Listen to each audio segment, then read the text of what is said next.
Women in the Victorian era were treated as secondary citizens in society. During this time, women were very restricted to what they can do based on their social class, and they were even more restricted when it came to working. Women were only able to work during the ages of 8 to 12 and stopped working when they got married. Women also could not vote or be the legal guardian of their child. Based on their social status, they were not in charge of their fate, meaning their lives were in the hands of somebody else their entire life. Women rights progression during the 20th century. During the 20th century, women gained equal rights with men. Examples include in 1928, women were allowed to vote at the age of 21, which is the same age as men. Job opportunities open to women, such as becoming part of the police force. The 1919 sex disqualification opened certain professions to women, such as barristers, vets, and chartered accountants.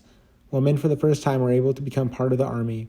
They would serve in the British Army as cooks, waitresses, clerks, mechanics, and drivers. In 1963, an Equal Pay Act pushed for men and women to receive the same amount of pay for the same job. In 1975, the SCA made it illegal to discriminate against women in employment, education, and training. Although it has been over 100 years since the Victorian era, women still have problems when it comes to equality within women's rights.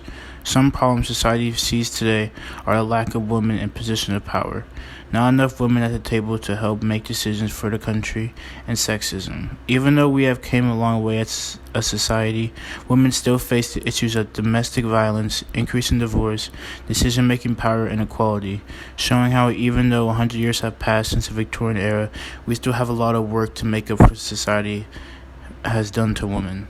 We see how women's rights have made a turn from the Victorian era to the 21st century. We see now in the 21st century about equal wage, equal opportunity, and equality for everyone.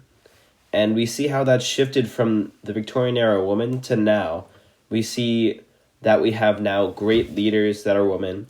We have role models and women of power that inspire that are women.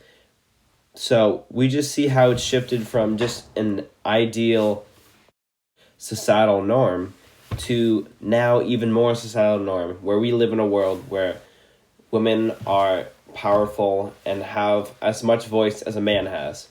And we see this in many different places. First, we see it in Kamala Harris, the first woman and African-American vice president, creating new things for the U.S. society.